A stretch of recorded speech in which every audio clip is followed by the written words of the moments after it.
Hello my dear friends and masters, welcome back to our channel oneness vegetarianism. నా పేరు స్వప్నేశ్వరి. ముందుగా మనందరి గురువైన డాక్టర్ బ్రహ్మశ్రీ పితామహ పత్రి సారికి నా యొక్క అనంతకోటి ఆత్మ ప్రణామాలు. సత్యలోకవాసులకి, దివ్యలోకవాసులకి, మహాకరణ లోకవాసులకి, పరమ గురువులకి, పరమ గురు మండలికి, ఆస్ట్రల్ మాస్టర్స్ అందరికీ పేరు పేరున స్వాగతం, సుస్వాగతం. Welcome masters, welcome. Thank you. అయితే రోజులాగానే ఈరోజు కూడా మరింత జ్ఞానాన్ని, విజ్ఞానాన్ని షేర్ చేయడానికి మన ముందుకు వస్తున్నారు మరి కర్నూలు నుంచి Latha madam, senior pyramid master. మరి ఆ మేడంకి సాదరంగా వెల్కమ్ చేసుకుందాం masters. Welcome madam, welcome to our session madam. Over to you madam, Latha madam. Okay Swapna, thank you so much. Thank you for oneness vegetarian masters అందరికీ కూడా thank you masters. Uttara Gita జ్ఞానసారం. జగద్గురువులకు, పరమ గురువులకు, పరమ గురు మండలికి, విశ్వగురువులకు అందరికీ కూడా ఆత్మీయ ప్రణామాలు మాస్టర్స్. ఎందరో గురువుల నుంచి ఎంతో జ్ఞానాన్ని మనము అందుకోవడం జరుగుతుంది. అలాగే బ్రహ్మర్షి పితామహ పత్రిజీ రచించిన ఉత్తర గీత జ్ఞానసారం నుంచి ఈ ఉత్తర గీతను చదవడం జరుగుతుంది. రోజు కొద్దిసేపు ఆ జ్ఞానాన్ని తీసుకోవడం కూడా జరుగుతుంది. ఎందుకంటే అన్నింటికంటే ముఖ్యమైనది ఆత్మ జ్ఞానం. అది కావాలంటే ప్రతిరోజు ధ్యాన సాధన మనకు మనమే చెయ్యాలి. తర్వాత స్వాధ్యాయము అంటే పుస్తక పఠనం అనేది చేస్తూ దాని యొక్క జ్ఞానాన్ని తెలుసుకోవాలి. ఎవరైతే ఈ జ్ఞానాన్ని అందిస్తున్నారో ఆ మాస్టర్స్ అందరికీ కూడా ఆత్మీయ ప్రణామాలు మాస్టర్స్. అలాగే ఎంకరేజ్ చేస్తున్న మాస్టర్స్ అందరికి కూడా ఆత్మీయ ప్రణామాలు.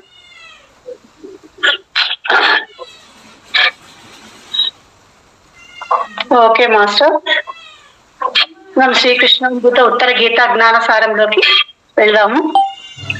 హృదయం నిర్మలం కృత్వా చింతయిత్వా హ్యనామయం అహమేకమిదం సర్వం ఇతి పశ్యేత్పరం సుఖీ. మనసును నిర్మలంగా చేసుకుని బ్రహ్మాత్మను కలుస్తూ సమస్తము నేనే అని గొప్పదైన సుఖాన్ని కలిగి ఉండాలి. మనసులో ఏ రకమైన మలినాలు, కల్మషాలు, ఆలోచనలు లేకుండా, అంటే నిర్మలమైన ఆలోచన రహితమైన పరమ సుఖమైన మనస్సుతో ఈ కనిపిస్తున్న ప్రపంచమంతా నేనే, నాకంటే వేరైనది ఏది లేనే లేదు అన్న భావనతో ధ్యాన సాధన చెయ్యాలి. అంటే ప్రతిరోజు ప్రతినిత్యం మనము ఈ మనస్సులోని కల్మషాలు అవన్నీ, మనం ఇల్లు ఏ విధంగా ఊడ్చుకుంటే అంత దుమ్ము ధూళి అన్ని ఏ విధంగా చెడు అంతా ఏ విధంగా వెళ్ళిపోతుందో అలాగే మనసును కూడా క్లీన్ చేసుకోవాలి, శుద్ధి చేసుకోవాలంటే ఏ విధంగా? ధ్యానము. ఒక్క ధ్యానమే మనసును శుద్ధి చేస్తుంది. ఎందుకంటే మనసులో ఉన్న మలినాలు, కల్మషాలు, ఆలోచనలు ఇవన్నీ వెళ్ళిపోవాలి. నెగిటివ్ అంతా వెళ్ళిపోవాలి, పాజిటివ్ రావాలి, మంచి ఆలోచనలు రావాలి. పరమ సుఖమైన మనసుతో ఈ కనిపిస్తున్న ప్రపంచం అంతా నేనే, నాకంటే వేరైనది ఏదీ లేదు అన్న భావనతో ధ్యాన సాధన చెయ్యాలి. అంటే నేను ఆ పరమాత్మ అనేది వేరేది కాదు, అందరిలో కూడా ఆ పరమాత్మ ఉన్నాడు, నాలో ఏదైతే ఉందో అందరిలో కూడా అదే ఉంది అన్న భావనతో ధ్యానం అనేది చెయ్యాలి అని చెప్తున్నాను. ధ్యాన సాధనలో ఇటువంటి భావన చాలా అవసరం అని చెప్పబడింది. అంటే ధ్యానము చేస్తూ మన భావనలో మార్పు తెచ్చుకోవాలి. ఎందుకంటే ఆ భావన వల్ల మనం కూడా అరుపుగా మార్పు చెందుతాం అన్నమాట. ఇటువంటి భావన చాలా అవసరం. అంటే కనిపిస్తున్న ప్రపంచం అంతా నేనే, నాకంటే వేరైనది ఏదీ లేదు. నిజానికి ఆత్మకు ఎటువంటి ఆకార వికారాలు, మలినాలు, గుణాలు ఉండవు. ఈ శరీరానికి, మనసుకు, బుద్ధికే కానీ, బుద్ధి మనసుకే కానీ అన్ని ఆత్మకు గుణాలు కానీ, వికారాలు కానీ, మలినాలు కానీ ఏవి ఉండవు. అది నిత్యమైనది, శుద్ధమైనది, శాశ్వతమైనది. అంటే ఎప్పుడు నిత్య శుద్ధంగా శాశ్వతంగా ఉండేది. అన్ని మనకు కంటి కనిపించేవన్నీ కొంతకాలం ముందు వెళ్ళిపోతాయి, కానీ ఆత్మ మటుకు శాశ్వతము అని చెప్తున్నారు. జ్ఞానమయమైంది. దేహ, ఇంద్రియ, మనస్సు, బుద్ధి, స్వభావాలకు అతీతము. చూడండి, ఈ దేహానికి, మనస్సుకు, బుద్ధికి, ఇంద్రియాలకు అతీతమైనటువంటిది మనస్సు. అతీతము, విలక్షణము అయినది. కేవలం సాక్షి స్వరూపమైనది, సాక్షి తత్వము. అందుకని ఏమి ధ్యానం చేయగా చేయగా చేయగా చేయగా జ్ఞానం ఎప్పుడైతే వస్తుందో మనకు మాటలు ఆటోమేటిక్ గా తక్కువైపోతాయి. ఊరికి చూస్తూ ఉండడం అంటే, చూస్తూ ఉంటే దాని యొక్క జ్ఞానాన్ని తెలుసుకోవడం, సాక్షితత్వం అనేది వస్తుంది అని చెప్తున్నాడు. కేవలం సాక్షి స్వరూపమైంది కనుక నేనే బ్రహ్మంను, నాకంటే వేరే ఏదీ లేదు అని భావిస్తూ ధ్యానం చేయడం వల్ల అటువంటి ఆత్మతో తాదాత్మ్యం చెంది అదే అవుతాం. మనం ఏదైతే కోరుకుంటామో అదే అవుతాం. నేనే ఆ బ్రహ్మను, నాకంటే భిన్నంగా వేరేది లేదు కాబట్టి అదే నేను అని ఎప్పుడైతే ఆ భావనతో ఉంటామో, ధ్యానం ఆ భావనతో చేస్తామో అదే నువ్వు అవుతావు. ఆత్మ సాక్షాత్కారం పొందుతాం, బ్రహ్మాత్మ సాక్షాత్కారం కలుగుతుంది. ఆ విధమైనటువంటి భావన చేయడం వల్ల, ఆ ధ్యాన సాధన ఆ విధంగా చేయడం వల్ల ఆ బ్రహ్మాత్మ సాక్షాత్కారం కలుగుతుంది అని చెప్తున్నారు శ్రీకృష్ణుడు అర్జునుడికి. అంటే అర్జునుడు చెప్తున్నాడంటే అది మనకు కూడా అని అర్థం. సుఖమాత్యంతికం యత్తద్ బుద్ధిగ్రాహమతీంద్రియం యత్ర న శైవాయం స్థితశ్చలతి తత్వతః. ఇంద్రియాలకు అతీతమై కేవలం సూక్ష్మ బుద్ధి ద్వారానే గ్రహించగలిగే పరమాత్మ యొక్క బ్రహ్మానంద అనుభవం ఏదైతే ఉందో దాన్ని అనుభవిస్తూ దానిలోనే నిలిచి ఉన్న యోగి పరమాత్మ నుంచి ఎంత మాత్రమో విచలితుడు కానే కాడు. అంటే ఎప్పుడైతే ధ్యానం చేస్తూ చేస్తూ ఉంటామో ఈ శరీరాన్ని కూర్చోబెట్టి మనస్సును దాటి ఆలోచనలు చుట్టూ శ్వాసను దాచిపెట్టు మెల్లమెల్లగా ఆలోచనలు ఆగిపోయిన తర్వాత బుద్ధి ద్వారా ఆత్మలోనికి ప్రయాణం జరుగుతుంది. ఆ పరమాత్మ యొక్క బ్రహ్మానందం ఎంతెంత ధ్యానం బాగా కుదురుతుందో అంతంత ఆనందం అనేది వస్తుంది. ఎక్కడుంది ఆనందం అంటే మనలోనే ఉంది ఆ బ్రహ్మానందం, ఆత్మానందం. ఎప్పుడెప్పుడైతే నువ్వు ఆనందం పొందుతావో నీ లోపల నుంచి వచ్చే ఆనందం అధికమైనది, శాశ్వతమైనది. అటువంటి ఆనందాన్ని నువ్వు ఎప్పుడైతే పొందుతూ ఉంటావో దాని నుంచి ఆ అనుభవం ఎప్పుడైతే అనుభూతి చెందుతావో దాని నుంచి ఎన్ని ఉన్నా ఎన్ని చేసినా కూడా దానికంటే మించింది కాదు, ఎంత మాత్రమో విచలితుడు కాదు. ఎవరు? యోగి అని చెప్తున్నారు.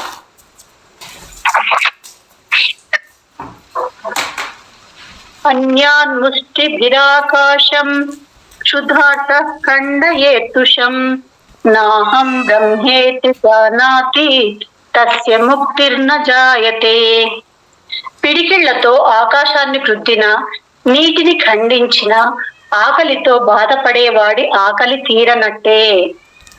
ఆకలితో బాధపడేవాడి ఆకలి పిడికిళ్లతో ఆకాశాన్ని గుర్తినందువల్ల, నీటిని ఖండించినందువల్ల తీరనట్టే వేదాలను శాస్త్రాలను చదివి ఎంత శాస్త్రజ్ఞానం సంపాదించినా గాని తానే పరబ్రహ్మ స్వరూపుడినన్న సత్యం తెలుసుకొనలేకపోతే ఆ శాస్త్రజ్ఞానం వల్ల పాండిత్యం పెరుగుతుంది తప్ప నిజమైన ప్రయోజనం ఏమీ ఉండదు. అంటే మనం ఎన్ని చదివినా ఎన్ని విన్నా కూడా అనుభవంలోకి తెచ్చుకోవాలి. ఎవరి అనుభవం వారిది. అందుకని సార్ అనుభవమే జ్ఞానం అని చెప్పారు. ఎందుకంటే అనుభవం ద్వారా నువ్వు ఆ జ్ఞానాన్ని పొందుతావు. అప్పుడు ఆ స్థితిని పొందగలగడానికి అవకాశం ఉంటుంది. చెప్పేది వింటా ఓహో కరెక్టే అని తెలుస్తుంది, కానీ నువ్వు అనుభూతి చెందితే కదా శాశ్వతంగా ఉండేది. కాబట్టి ఆకలితో బాధపడే వాళ్ళు ఆకలి పిడికిళ్లతో ఆకాశాన్ని గుద్దిన, అంటే కోపం వచ్చి ఆకాశాన్ని పిడికిళ్లతో గుద్దిన, నీటిని ఖండించిన వాడి ఆకలి తీరినట్టే వేదాలను గాని శాస్త్రాలను గాని పురాణాలను గాని ఎంత సంపాదించినా చదివినా కూడా ఎంత జ్ఞానాన్ని సంపాదించినా గాని తానే ఆ పరబ్రహ్మ స్వరూపుడు అని ఆ సత్యం తెలుసుకోవాలి, లేకపోతే ప్రయోజనం లేదు అని చెప్తున్నాడు. ముక్తి కావాలంటే ఆత్మజ్ఞానం తప్పనిసరి. అంటే ధ్యానం వల్లనే జ్ఞానం, జ్ఞానం వల్లనే ముక్తి అని చెప్తున్నారు కదా. కాబట్టి ముక్తి కావాలంటే ఆత్మజ్ఞానం తప్పనిసరి. ఆత్మజ్ఞానం అనేది స్వానుభవంలో తెలియబడుతుందే తప్ప శాస్త్ర జ్ఞానం ద్వారా తెలియదు. ఆత్మజ్ఞానము స్వానుభవం అంటే ప్లస్ అనుభవం. నీ లోపలికి నువ్వు ప్రయాణం చేస్తూ చేస్తూ ఆ అనుభవాన్ని నువ్వు అనుభూతి చెందాలి. అప్పుడే అది తెలుస్తుంది. అది ఇంకోరికి కూడా చెప్పడానికి అవకాశం ఉంటుంది. నువ్వు అనుభవం బట్టి చెప్పగలుగుతాం కానీ అనుభూతి చెప్పడానికి రాదు. ఎవరికి వాళ్ళు పొందాలి. అదే చెప్తున్నారు, ఆ శాస్త్ర జ్ఞానం ద్వారా తెలియదు. మరి ఆ స్వానుభవానికి నిరంతర నిత్య ధ్యాన తప్పనిసరి. స్వానుభవం కావాలంటే తప్పనిసరిగా ధ్యాన సాధన అవసరము. అంటే ముక్తి మోక్షం కోరేవాడికి ధ్యాన సాధనే మార్గం అని అర్థం. అంటే ముక్తి కావాలి, మోక్షం కావాలి, జ్ఞానం కావాలి అని ఎవరైతే కోరుకుంటారో వాళ్ళకు ధ్యానం అనేది తప్పనిసరి. ధ్యాన సాధనే మార్గం అని అర్థం. ఏషా బ్రాహ్మీ స్థితి పార్థ నైనాం ప్రాప్య విముహ్యతి కాలేపి బ్రహ్మ నిర్వాణ మృచ్చతి. బ్రహ్మాత్మను గ్రహించిన వాడు పరమశాంతిని పొందుతాడు. ఇదే దాని లక్షణం. చూడండి, మునులు వాళ్ళు ఎంతో శాంతంగా, యోగులు వాళ్ళు ఎంతో శాంతంగా ఉంటారు. ఎందుకు? వాళ్ళు ఆ జ్ఞానాన్ని పొందింటారు కాబట్టి అంత శాంతంగా ఉంటారు. ఇదే దాని లక్షణం. అటువంటి బ్రాహ్మీ స్థితిని పొందిన యోగి ఇక ఎప్పటికీ మోహానికి లోను కాడు. ఎవరైతే ఆత్మానుభవం పొందుతారో వాళ్ళు పరమశాంతిని పొందుతారు. ఎప్పుడైతే పరమశాంతిని పొందుతారో ఎప్పటికీ మోహానికి లోను కాడు. అంతిమ సమయంలో కూడా ఈ యొక్క బ్రాహ్మీ స్థితిలోనే ఉంటూ బ్రహ్మానందాన్ని అనుభవిస్తాడు. అంటే అంతిమ స్థితిలో మనం వెళ్ళిపోయేటప్పుడు కూడా శరీరం వెళ్ళిపోయేటప్పుడు ఆ స్థితిలో, ఆ బ్రహ్మ స్థితిలో ఉంటూ ఆనందానికి ఉంటాడు అని చెప్తున్నారు.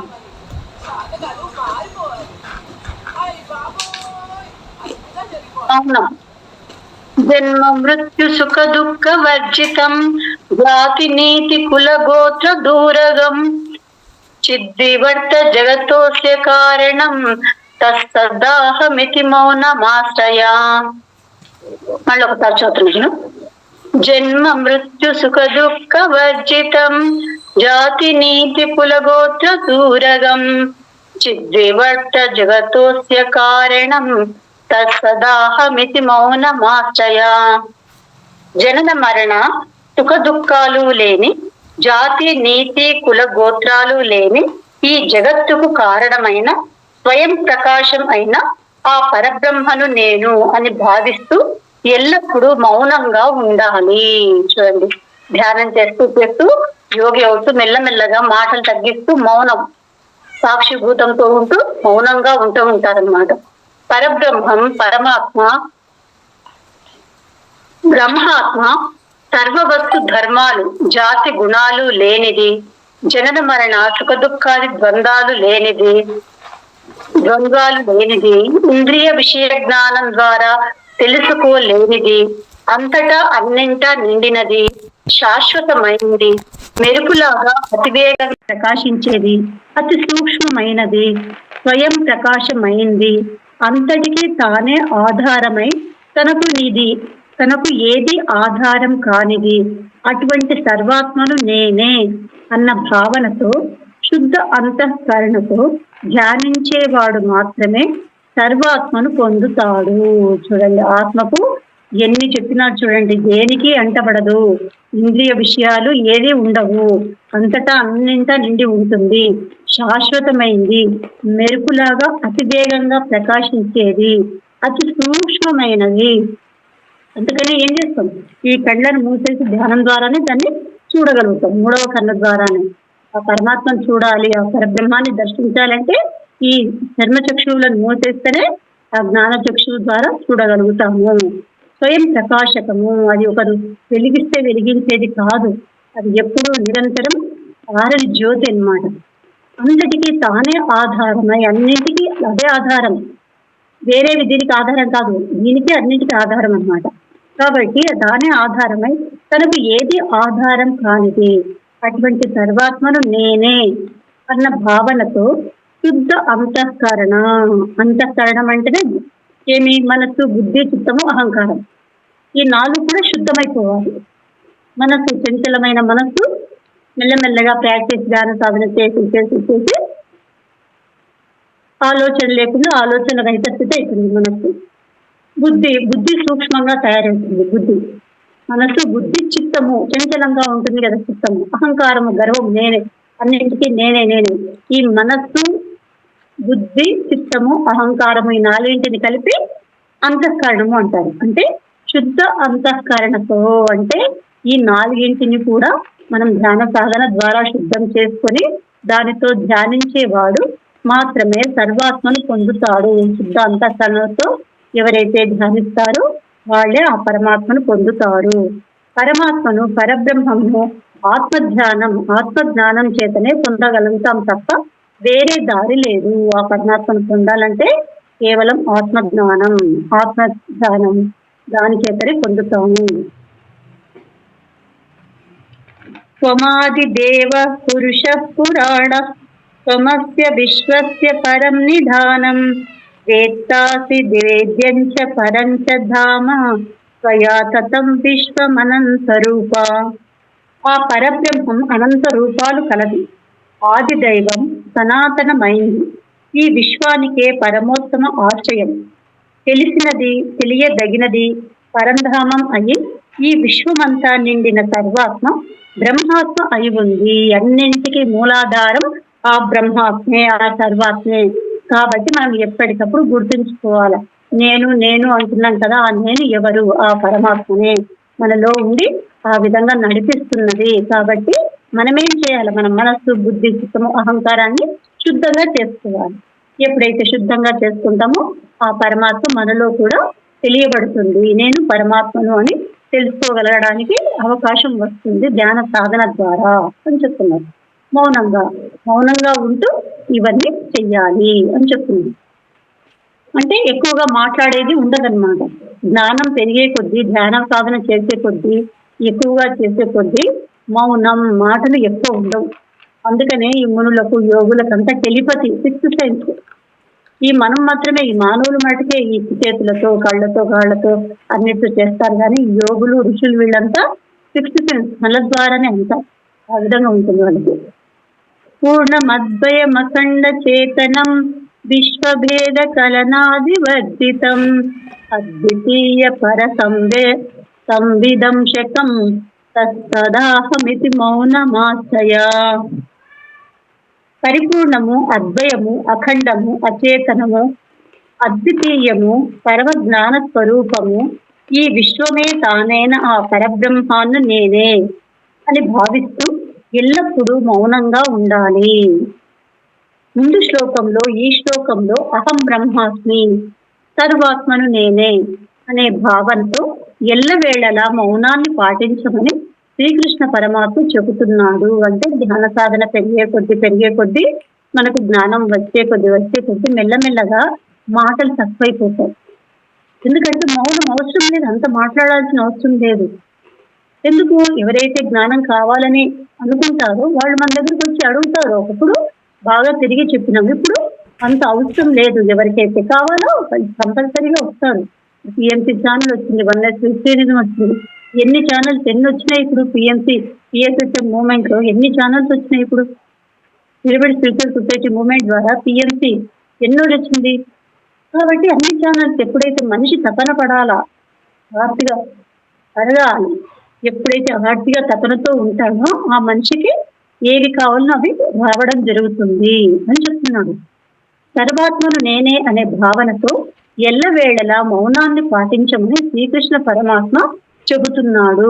ఆ సర్వాత్మను నేనే.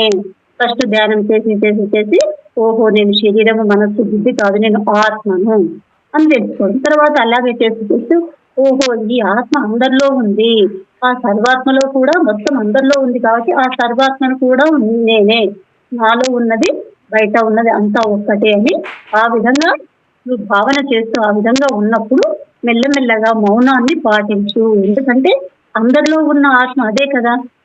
కాబట్టి మౌనం ద్వారానే ఎక్కువగా పనులు చేసుకో, మాటల ద్వారా కాకుండా మౌనం ద్వారా అని చెప్తుంది. అంటే జీవాత్మ పరమాత్మల ఏకత్వాన్ని అర్థం చేసుకోమని సూచన. మౌనం అంటే ఏంటంటే జీవాత్మ పరమాత్మల ఏకత్వం, మౌనానికి సంకేతం. మౌనంగా ఉండంటే ఈ జీవాత్మ పరమాత్మల యొక్క సంకేతం, అర్థం చేసుకోవడం. ఇక్కడ మౌనం పాటించడం అంటే వాచక మౌనం కాక మానసిక మౌనం వహించమని అర్థం. అంటే మనసు పరంగా ఏ ఆలోచనలు లేకుండా కామ్గా ఉండడం, నోటి మామూలు మాటలు కూడా మాట్లాడకుండా, తర్వాత మనసు ద్వారా కూడా ఎక్కువగా ఏ ఆలోచనలు లేకుండా కామ్గా ప్రశాంతంగా ఉంచుకోవడం. మనస్సును సంకల్ప వికల్ప రహితం చేయడమే మానసిక మౌనం. మనస్సు ఊరికే మనస్సు వచ్చింది అంటే మనం కళ్ళు తెచ్చిన వెంటనే మనసు వస్తుంది. ఇది ఎన్నెన్ని రకాల సంకల్పాలు వికల్పాలు, చేయాలా వద్దా, పోవాలా వద్దా, తినాలా వద్దా, అంటే ఎన్నెన్ని రకాల ఉంటుందో అవన్నీ ఏం చేయాలి, మెల్లమెల్లగా సంకల్ప రహితం, సంకల్పాలొద్దు వికల్పాలొద్దు, ఊరికి కాము ఉండేటట్టు చూసుకోవాలి. అదే మానసిక మౌనం. మనస్సు అనేది నిరంతర ఆలోచనల సమాహారం. శ్వాస లయమయ్యే నాసికాగ్రంలో అంటే భూమధ్యంలో మనస్సును కూడా లగ్నం చేసి నిరంతర ధ్యాన సాధన కొనసాగిస్తే క్రమేపీ మనస్సు ఆలోచన రహిత స్థితికి చేరుకుంటుంది. అన్ని ఆలోచనలు వస్తున్నప్పుడు మనం ఏం చేయాలి, మనం కూర్చొని మన శ్వాస మీద ధ్యాస పెడుతూ ఉన్నప్పుడు ఆటోమేటిక్ గా ఆలోచనలన్నీ మెల్లమెల్లగా తగ్గిపోయి ఆలోచన రహిత స్థితి అనేది వస్తుంది అని చెప్తున్నాయి. ఆలోచనలను సంపూర్ణంగా వదిలిన మౌనంలో ఉండడమే అత్యుత్తమమైన తపస్సు. మహానుభావులందరూ తపస్సు ఎక్కువ చేస్తారు.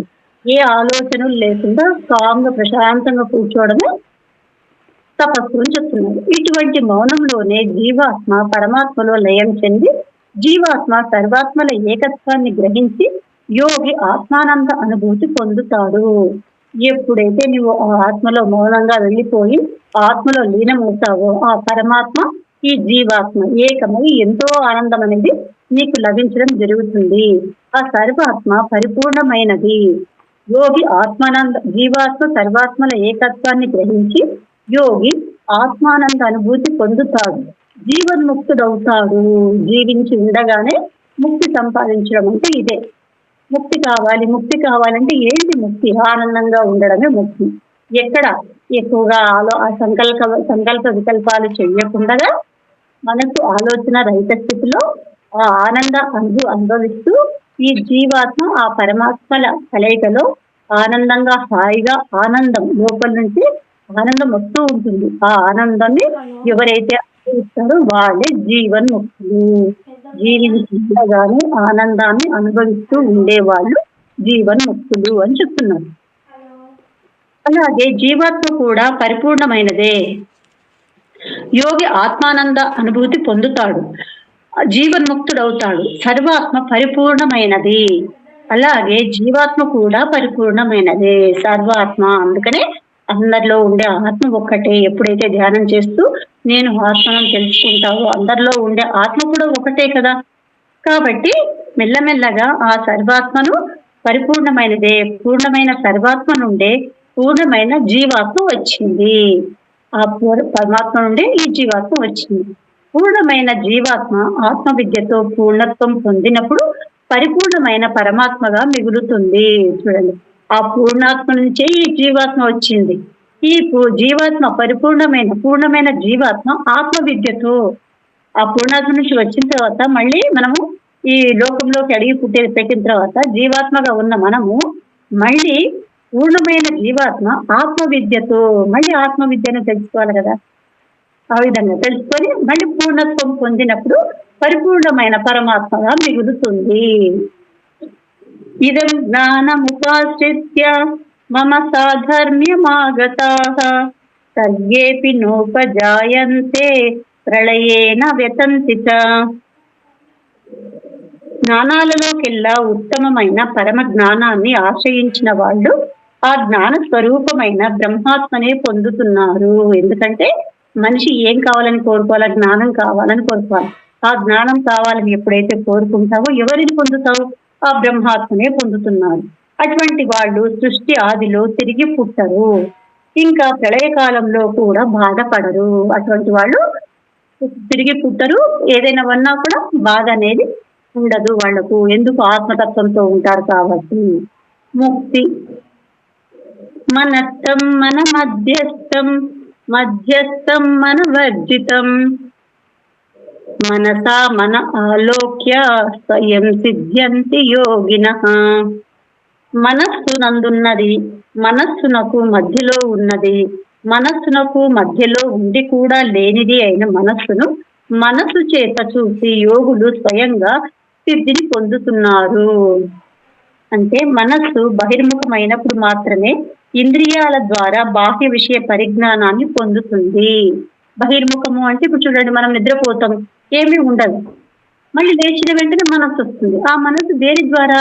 కళ్ళ ద్వారా, చేతుల ద్వారా, నోటి ద్వారా, ముక్కు ద్వారా, చెవుల వినడం ద్వారా, స్పర్శ ద్వారా ఈ మనసు ఆ ఇంద్రియాలలోకి వెళ్ళి దాని పనుల ద్వారా ఆ జ్ఞానాన్ని పొందుతుందన్నమాట. అయితే ఆ మనస్సు వేరే విషయంలో లగ్నమై ఉంటే బాహ్య ఇంద్రియ విషయాలను గుర్తించలేం. అంటే మనసు వేరే ఇంద్రియాలు వేరే దాంట్లో ఇప్పుడు సినిమా చూస్తూ ఉంటాం మనం. సినిమా గాని మనకి ఇష్టమైన ఏదైనా చూస్తుంటే పక్కన ఎవరొచ్చినా, ఎవరు మాట్లాడినా, ఎవరు ఏం తింటున్నా మనకు గుర్తుండదు. అంటే మనసు దీంట్లో లయం అయిపోయి ఉంటది కాబట్టి పక్కన తెలియదన్నమాట. అటువంటప్పుడు కళ్ళు చూస్తున్నా, చెవులు వింటున్నా గాని ఎదురుగా ఉన్న దాన్ని గుర్తించలేం, వినలేం. అంటే మనసు దేని మీద లగ్నమై ఉంటే దానినే మనం గ్రహిస్తాం. చూడండి, మనస్సు దేని మీద లగ్నమై ఉంటే దాన్నే గ్రహిస్తాము. మనస్సు బహిర్ముఖమైనప్పుడు బాహ్య విషయ జ్ఞానం కలుగుతుంది. అంటే ఈ మనస్సు అనేది ఎప్పుడైతే మొదలవుతుందో బాగా నిద్రపోయినప్పుడు ఏమీ ఉండదు. లేచిన వెంటనే మళ్ళీ మనస్సు అన్నిట్లో అవి చేయాలి, ఇది చేయాలా, పని చేయాలా, అదొకటి కాదు ఎన్నెన్నో ఉంటాయి. ఆ మనసు బహిర్ముఖమై ఇంద్రియాల ద్వారా అన్ని పనులు చేస్తుంది. అదే అంతర్ముఖమైనప్పుడు బాహ్య ప్రపంచం అదృశ్యమయ్యి అంతఃచైతన్యం అనుభవంలోకి వస్తుంది. అదే మనసు బాహ్య ప్రపంచంలోకి వచ్చినప్పుడు పనులన్నీ చేయడం జరుగుతుంది. అదే మనసు ధ్యానంలో అంతర్ముఖం అయిపోయినప్పుడు అంతఃచైతన్యం అంటే నీ లోపల చైతన్యం, నీ లోపల ఏదైతే ఎనర్జీ ఉంటుందో అది అనుభవం అవుతుంది, అనుభవంలోకి వస్తుంది. అయితే సంకల్ప వికల్పాలు, ఆలోచనలు మనసు యొక్క వృత్తి ఏమి, మనసు యొక్క పని ఏమి అంటే సంకల్ప వికల్పాలు, ఆలోచనలు, అది దాని యొక్క వృత్తి. ఈ మనోవృత్తులను నిరోధిస్తే అంటే ఆలోచనలను నిగ్రహిస్తే సంకల్ప శూన్యమైన సమాధి స్థితి కలుగుతుంది. ఎప్పుడైతే ఆలోచన రహిత స్థితికి చేరుకుంటామో అప్పుడు సమాధి స్థితి అనేది వస్తుంది. సమస్త కోరికలు నశించి బ్రహ్మానందం అనుభవంలోకి వస్తుంది. సర్వ సాక్షిభూతమై అన్ని ప్రాణుల హృదయాలలో నిండి ఉన్న బ్రహ్మాత్మ తమలో కూడా నిండి ఉన్నదని యోగులకు తెలుసు. చూడు, అన్నిట్లో ఉన్న ఆత్మ మాలో కూడా ఉంటుందని యోగులకు తెలుస్తుంది. ఎవరైతే యోగి అవుతారో వాళ్ళకు తెలుస్తుంది అని చెప్తున్నారు.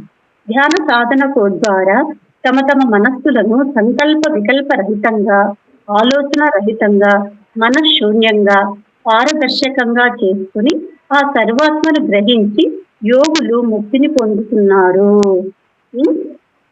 ధ్యాన సాధన ద్వారా తమ తమ మనస్సులను సంకల్ప వికల్ప రహితంగా, అంటే ఈ మనస్సు సంకల్ప వికల్పాలు చేస్తుంది కదా, అది లేకుండా ప్రాక్టీస్ అంటే శ్వాస మీద ధ్యాస పెడుతూ ధ్యానం చేస్తూ ఆలోచన రహిత స్థితిలో మనస్సు శూన్యంగా అయిపోయిన తర్వాత ఆ సర్వాత్మను గ్రహించి, ఎప్పుడైతే నీకు మనస్సు శూన్యమైపోతుందో ఆ విశ్వాత్మ, సర్వాత్మ, బ్రహ్మాత్మ, పరమాత్మ అని ఆటోమేటిక్ దాని యొక్క అనుభవం నీకు అనుభూతి చెందుతావు అన్నమాట. ఆ సర్వాత్మను గ్రహించి యోగులు ముక్తి అంటే ఆనందం, జ్ఞానం, వాటి నుంచి విడుదల. ఏది అనారోగ్యం ఉంటుంది, బాధపడుతూ ఉంటావు, అనారోగ్యం నుంచి విడుదలైపోతేనే ముక్తి అంటే ఆనందం వచ్చేస్తుంది. ఒక సమస్య వచ్చింది, దాని నుంచి బాధపడుతూ ఉన్నాం, ఆ సమస్య తీరిపోగానే ముక్తి, ఆనందం. అట్లా ప్రతి దాని నుంచి ఎప్పుడూ ఆనందం పొందుతూ లాస్ట్కి ఏంటి, ఓహో నేను ఆ సచ్చిదానంద స్వరూపాత్మను, ఇవన్నీ వస్తూ ఉంటాయి, పోతూ ఉంటాయి, దీన్ని సాక్షితత్వంగా, సాక్షి భావనతో ఉండాలి అని ఎప్పుడైతే ఆ జ్ఞానం తెలుసుకుంటామో మనకు జీవన్ముక్తి, ఆనందంగా ఉండగలుగుతాము అని చెప్తున్నారు.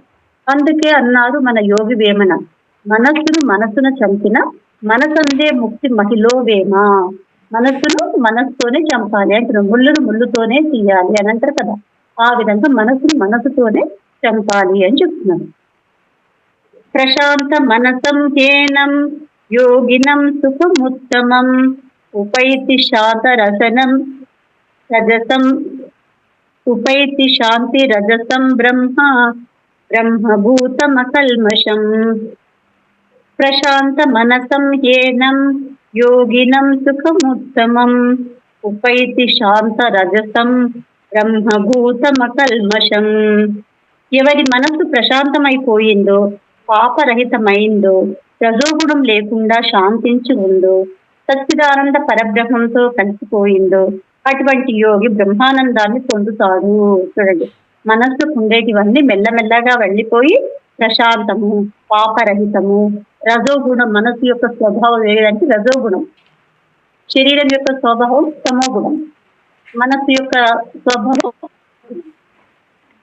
కాబట్టి కలిసిపోయిందో అటువంటి యోగి బ్రహ్మానందాన్ని పొందుతాడు, అంటే ఆనందంతో ఉంటాడు అని చెప్తున్నారు. శూన్య భావిత భావాత్మా పుణ్యపాపై ప్రముచ్యతే. శూన్య భావిత భావాత్మా పుణ్యపాపై ప్రముచ్యతే. అంతా శూన్యమేనని భావించేవాడు పాప పుణ్యాల నుండి విముక్తుడవుతున్నాడు. అంతా శూన్యమే. మనస్సు శూన్యం చేసుకుని సమాధి స్థితిలో అంతఃచైతన్యాన్ని దర్శించి ఆత్మ సాక్షాత్కారం పొందిన యోగి ఈ ప్రపంచమంతా శూన్యమేనని, ఉన్నది ఒక్క అఖండ చైతన్యమేనని గ్రహిస్తాడు. చూడండి, మనస్సు శూన్యం చేసుకుని అంటే మెయిన్ అన్నింటికి మూలం మనస్సు. 99.9% అంతా మనస్సుతోనే ఉంది. కాబట్టి దాన్ని రోజు ప్రాక్టీస్ అంటే ధ్యాన సాధన చేస్తూ చేస్తూ చేస్తూ చేస్తూ ఆలోచన రహిత స్థితిలో ఎప్పుడైతే ఉంటామో అప్పుడు సమాధి స్థితిలో చైతన్యాన్ని దర్శించి, ఒక చైతన్యము అదే నీవు, ఆ చైతన్యాన్ని దర్శించి ఆత్మ సాక్షాత్కారం పొందిన యోగి ఈ ప్రపంచమంతా శూన్యమేనని, ఉన్నది ఒక్క అఖండ చైతన్యమేనని గ్రహిస్తాడు. అంటే ఈ మొత్తం ఈ కంటి కనిపించేదంతా శూన్యమే, ఈ ఎవరైతే ఏదైతే ఉందో అది ఒక అఖండ చైతన్యమే అని గ్రహిస్తాడు. జ్ఞాన స్వరూపమైన ఆత్మ బ్రహ్మాత్మ తానేనని, తనకంటే వేరే జ్ఞాన స్వరూపమైన ఆత్మ బ్రహ్మాత్మ తానేనని, తనకంటే వేరే ఏదీ లేదని తెలుసుకుంటాడు.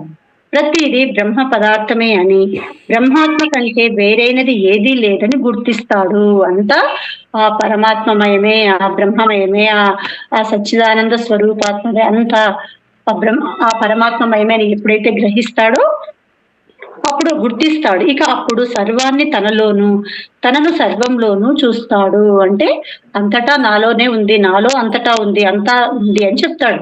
అటువంటి బ్రహ్మజ్ఞానికి పుణ్య పాపాలు ఏవి అంటావు?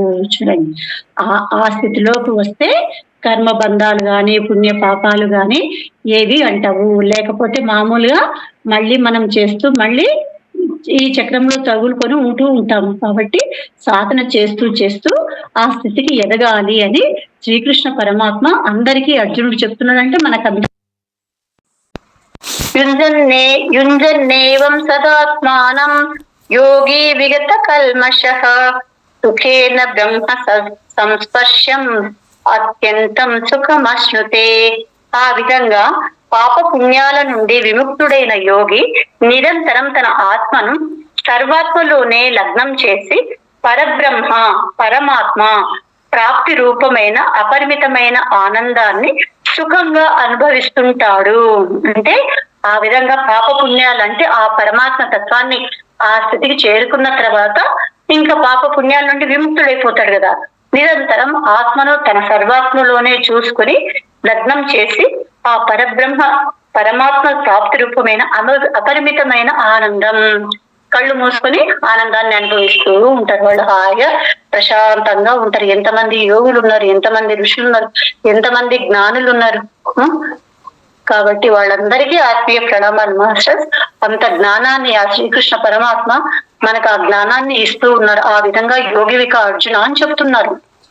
అపవర్గస్య నిర్వాణం పరమం విష్ణుమవ్యయం సర్వాత్మ జ్యోతి ఆకాశం సర్వభూతాదివాసితం. సర్వోత్తమం, సర్వవ్యాపకం, సర్వప్రకాశవంతం, సర్వభూతాధారం అయిన సర్వాత్మను గ్రహించిన వాడు మోక్షం యొక్క సుఖరూపమైన నిర్వాణాన్ని పొందుతున్నాడు. చూడండి, జీవుడు తత్వజ్ఞుల వల్ల ముక్తి మార్గాన్ని తెలుసుకొని, తత్వజ్ఞులు తత్వమసి అని చెప్తున్నారంటే అది నీవే అయి ఉన్నావు, అంటే ఆ పరమాత్మ నీవే అయి ఉన్నాను. ఆ తత్వజ్ఞులు తెలుసుకుంటారు. తత్వమసి తత్వమసి అని చెప్తారు కదా, అంటే ఆ పరబ్రహ్మమే నీవే. అహం బ్రహ్మాస్మి, నేనే పరబ్రహ్మను. తత్వమసి, ఆ పరబ్రహ్మను నీవే అని మనకు యోగులు వీళ్ళు ఋషులు చెప్తూ ఉంటారు. యోగ మార్గం ద్వారా ధ్యాన సాధన చేసి సర్వభూతాలలో వ్యాపించి జ్యోతి స్వరూపమై నివసిస్తున్న సర్వోత్తమమైన పరబ్రహ్మను ఆత్మస్వరూపుడిగా తెలుసుకొని మళ్ళీ మళ్ళీ జనన మరణాలకు తిరిగి రాని పరమ సుఖమైన నిర్వాణం పొందుతాడు. చూడండి, ఈ జీవుడు తత్వజ్ఞుల వల్ల అంటే ఎన్నో బాధలు కష్టాలు పడుతుంటాడు జీవుడు. ఎంతో మంది దుఃఖము, బాధ, కోపము, ఆవేశము ఎన్నెన్నో ఉంటాయి, అన్ని మనసుకు సంబంధించినవి.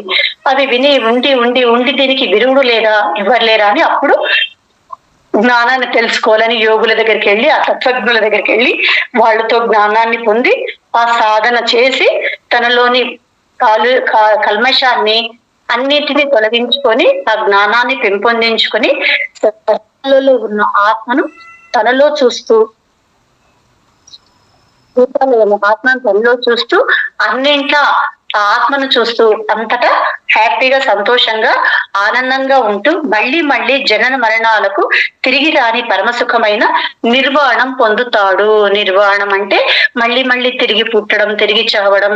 చూడండి, జ్ఞానం అనేది లేకుంటే పునరపి జననం, పునరపి మరణం, పునరపి జననం, పునరపి జననే జఠరే శయనం, ఇహ సంసారే బహుదుస్తారే పరయా సంసారే బహుదుస్తారే అని శంకరాచార్యులు చెప్తారంటే, జ్ఞానం లేకుంటే మళ్ళీ మళ్ళీ తిరిగి తిరిగి తిరిగి మళ్ళీ పుట్టాలి, మళ్ళీ చావాలి, మళ్ళీ పుట్టాలి, మళ్ళీ చావాలి. అదే జ్ఞానం ఉంటే మనకేమి జన్మలు తక్కువైపోతాయి. పుట్టినా కూడా మంచి ఇళ్లలో, జ్ఞానవంతుల ఇళ్లలో పుడతాము. హ్యాపీగా, హాయిగా, ఆనందంగా, మనము ఆనందంగా ఉంటూ అందరినీ ఆనందంగా ఉండడానికి దానికి కావాల్సినంత జ్ఞానాన్ని ఇవ్వడం జరుగుతుంది. కాబట్టి ఏం చెప్తున్నాడు, మళ్ళీ మళ్ళీ జనన మరణాలకు తిరిగి రాని పరమ సుఖమైన నిర్వాణం పొందుతాడు అని చెప్తున్నారు. మాముపేత్య పునర్జన్మ దుఃఖాలయమశాశ్వతం నాప్నువంతి మహాత్మానః సంసిద్ధిం పరమాం గతాః. అటువంటి ఉత్కృష్టమైన పరమసిద్ధిని పొందిన మహాత్ములు ఆ తర్వాత దుఃఖాలకు నిలయము, క్షణభంగురము అయిన పునర్జన్మను పొందరు. అంటే ఆ పరమాత్మ పదవి అనేది ఉత్కృష్టమైన పదవి. ఇప్పుడు చూడు, ఎంతమందో రాజులు వాళ్ళు ఉంటారు. ఆ ఋషులు, ఆ యోగులు వాళ్ళు రాగానే అక్కడ నుంచి కిందికి దిగి వచ్చి వాళ్ళ కాళ్ళు కడుగుతారు.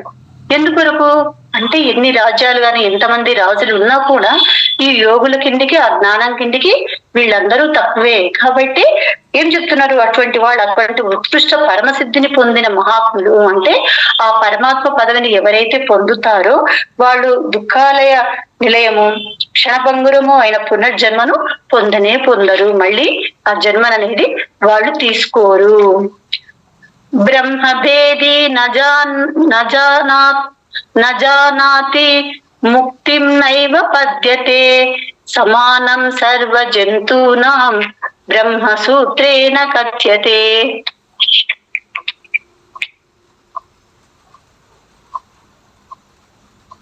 జీవ బ్రహ్మలలో అంటే జీవాత్మ సర్వాత్మలలో భేదం లేదని తెలియని వాడు ఎప్పటికీ ముక్తిని పొందలేడు. సమస్త జంతువులలోనూ పరబ్రహ్మ యొక్క చైతన్య శక్తి సమానంగా ఉందని బ్రహ్మ సూత్రాలలో చెప్పబడింది.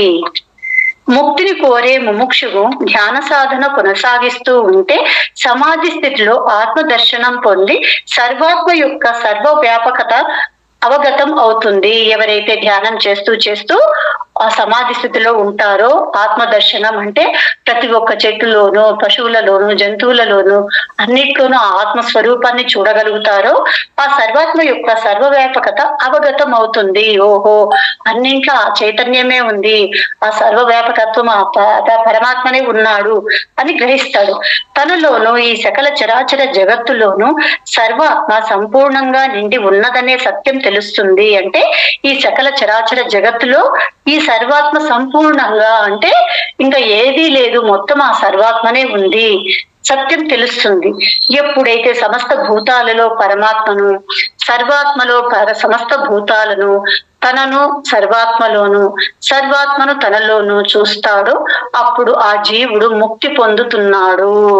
చూడండి, జగత్తులోను సర్వాత్మ, ఈ సకల చరాచర జగత్తులో సర్వాత్మ సంపూర్ణంగా ఉంది అనే సత్యము అంటే ధ్యానం చేయగా ఓహో మనలో ఉన్న పరమాత్మ, జీవాత్మ, పరమాత్మ అన్నింటా ఉన్నాడు. కాబట్టి నాలో ఉన్న పరమాత్మ, ఆ సర్వాత్మలో, ఆ జగత్తులో ఉన్న పరమాత్మ ఎవరు వేరు కాదు. ఆ జగత్తులో ఉన్న పరమాత్మ, నాలో ఉన్న పరమాత్మ వేరు కాదు అని ఎప్పుడైతే గ్రహిస్తాడో అప్పుడు ఆ జీవుడు ముక్తిని పొందుతున్నాడు. బ్రహ్మ సూత్రాలలో కూడా ఇదే వివరించబడింది అని చెప్తున్నారు. సర్వభూతస్థమాత్మానం సర్వభూతాని చాత్మని ఈక్షతే యోగయుక్తాత్మ సర్వత్ర సమదర్శన.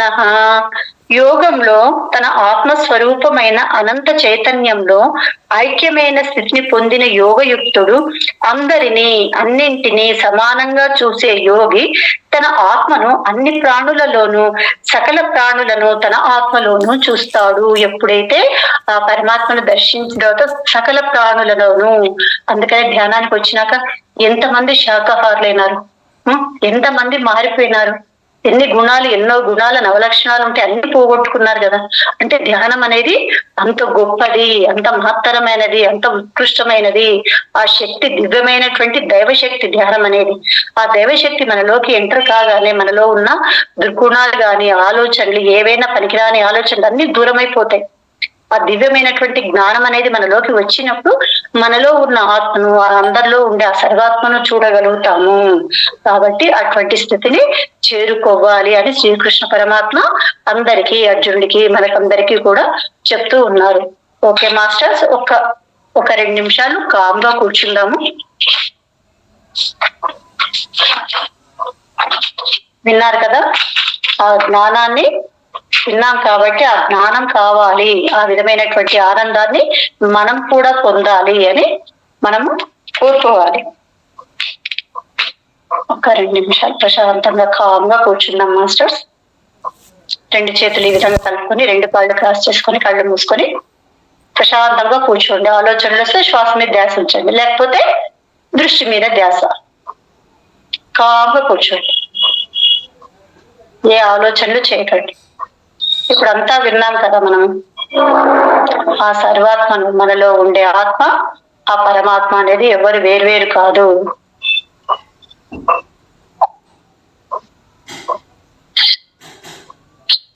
మనలో ఉండే ఏ అవలక్షణాలైనా ధ్యాన సాధన ద్వారా మనం పోగొట్టుకోవడానికి అవకాశం ఉంటుంది.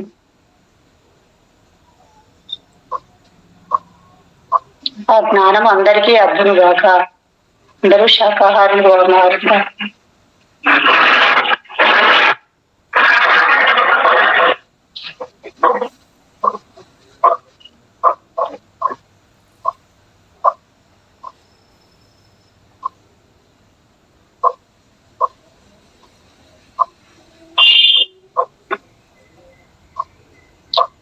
ప్రతిసారి ఏ సంకల్పంతో అయితే ఈ పిఎస్ఎస్ఎన్ పిఎంసి స్థాపించినాడో అది అందరికీ వర్తింప చేయాలి మాస్టర్స్. అదందరి బాధ్యత.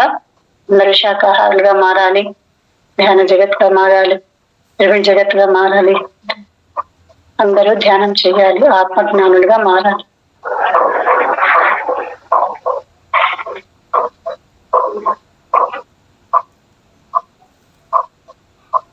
అహింసాయుత భూమాత కొరకు అందరూ ధ్యానం చేయాలి మాస్టర్స్.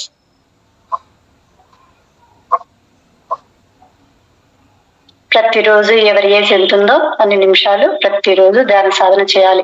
ఇప్పుడు చెప్పాను కదా, అన్నింటికి మూలము ధ్యానము. ఆ ధ్యానంలోనే మనం ఎవరమో మనం తెలుసుకోగలుగుతాము. నేను ఆత్మస్వరూపాన్ని అని తెలుసుకోగలుగుతాను. అహం బ్రహ్మాస్మి.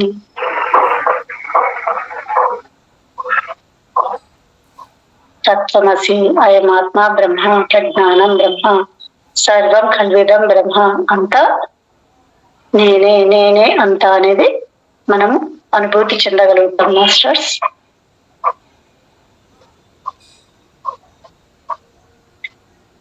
నాకు ఈ అవకాశం ఇచ్చిన వన్నెస్ స్టేజ్ మాస్టర్స్ కు థ్యాంక్ యూ మాస్టర్స్. మెల్లగా కళ్ళ మీద చేతులు పెట్టుకొని మెల్లగా తీద్దాము. Okay master, thank you Swapna, thank you so much. Thank you madam, thank you so much madam. మీకు నా యొక్క హృదయపూర్వకమైన